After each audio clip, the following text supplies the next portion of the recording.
Well, it's me again. I can't remember if I told you, I've done a whole lot of videos, so they're all going to be out of sequence, but I'm going to sit down and get them uploaded and kind of get things caught up. And maybe, I don't know this is where this is going to come in, the line of videos, but I'm so far behind because the old farmer had another little heart thingy, and that kind of put things back on me for a little bit, but all's well and he's doing great. I thought I would do some videos and show you what I do with my pantry foods, my dehydrated foods, and my canned foods. Plus, in a recent video, maybe it was the most recent, maybe it's coming up, who knows? I was canning beef, and I had a jar that didn't fit in the canner, and I decided I'm going to use this. And I had this much broth from the beef broth that I made that didn't fill a full pint, and I thought I'm going to start here. I'm also going to use at least 3 more pints of my broth that I made. So I'll be using 4 pints of my beef broth and a pint of my beef. Now this is raw, so I am going to have to cook this longer than I would the stuff that I canned. But I think what I'm going to make today is beef soup, beef stew. I'm starting out with a big pot.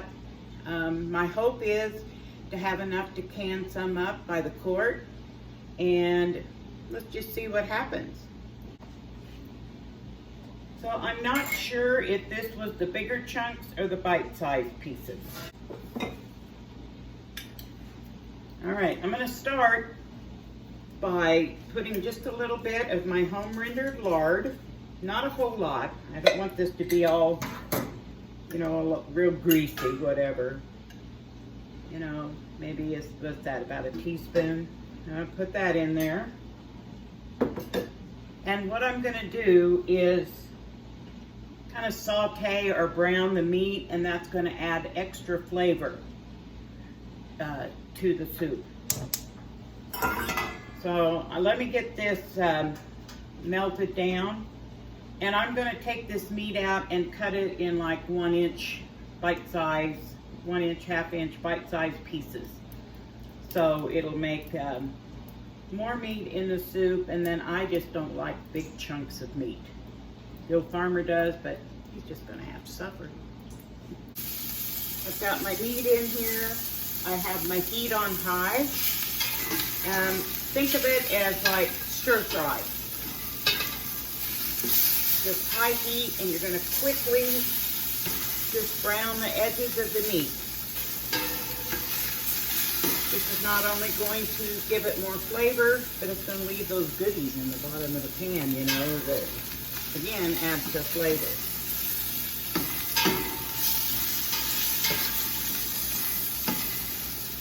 It's almost done. I'm not cooking it, I'm just browning it.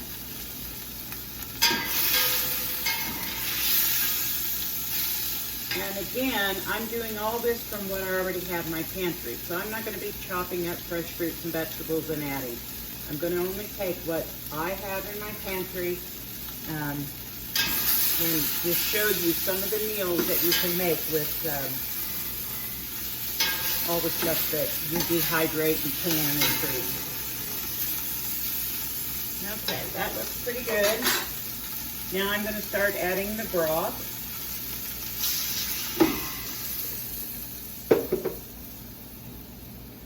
I probably would have been better off to use a heavy bottom pan,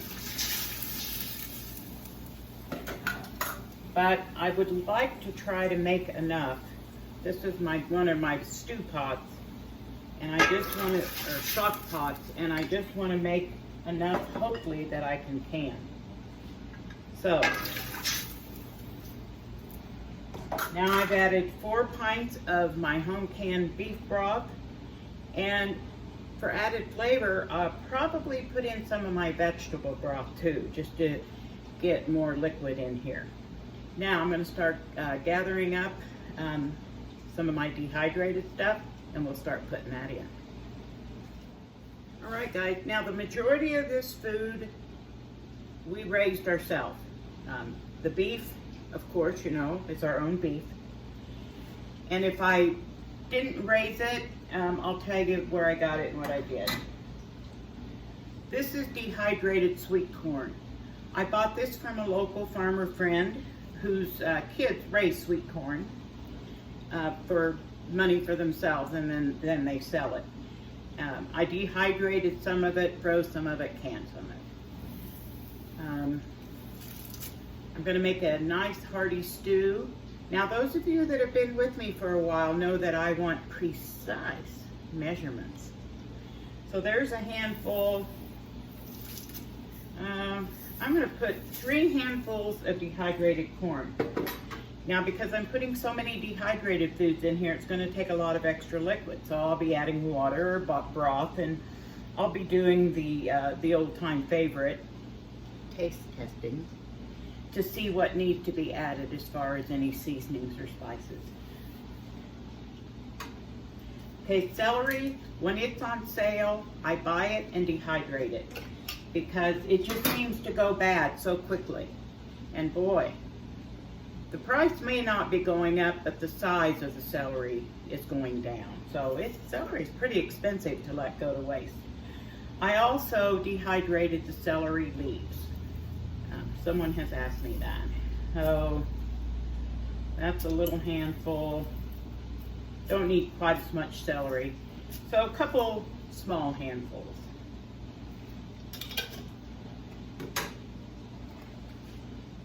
Dehydrated cubed potatoes from the garden. You're going to want a lot of those. I put about half of this peanut butter jar. Potatoes.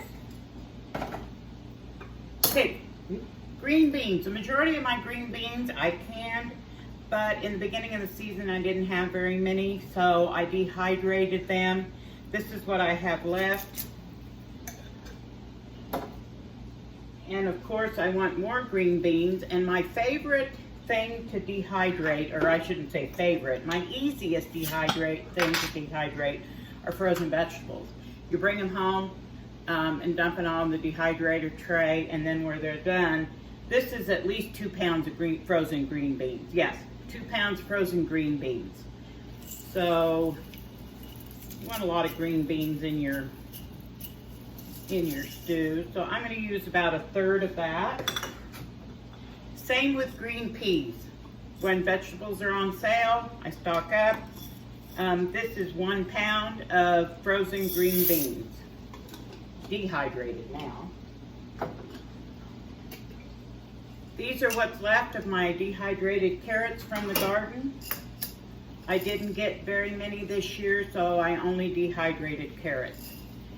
And 2 handfuls. This is my homegrown garlic.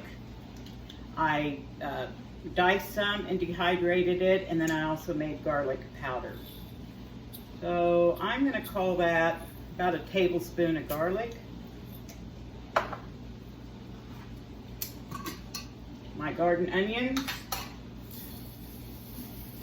Onion flakes, 1, 2. Red bell peppers. I believe these are red and yellow bell peppers, and I bought these from the grocery store when they were on sale, and then I dehydrated them. I'm only going to put in about 1 tablespoon of those. And then these are bell peppers, or I should say green bell peppers from my garden. I have some slices that I use on pizza and some diced. I'll come back to this, but I'm going to put a couple tablespoons of these in. I got the sliced peppers on the top, and I just want diced. And of course, tomatoes. So here's a quart of tomatoes. These are actually from last year. I have quite a few jars left over, thank goodness, because I only got 20 quarts of tomatoes this year. So I'll be, of course, using the 2019 tomatoes up first. And I can tell right now it's gonna need more liquid. So I'll be running down to the pantry and getting 2 more pints of vegetable broth. That'll give it just a different flavor, a good flavor. I'm gonna let it simmer for a little bit and we'll see what we have.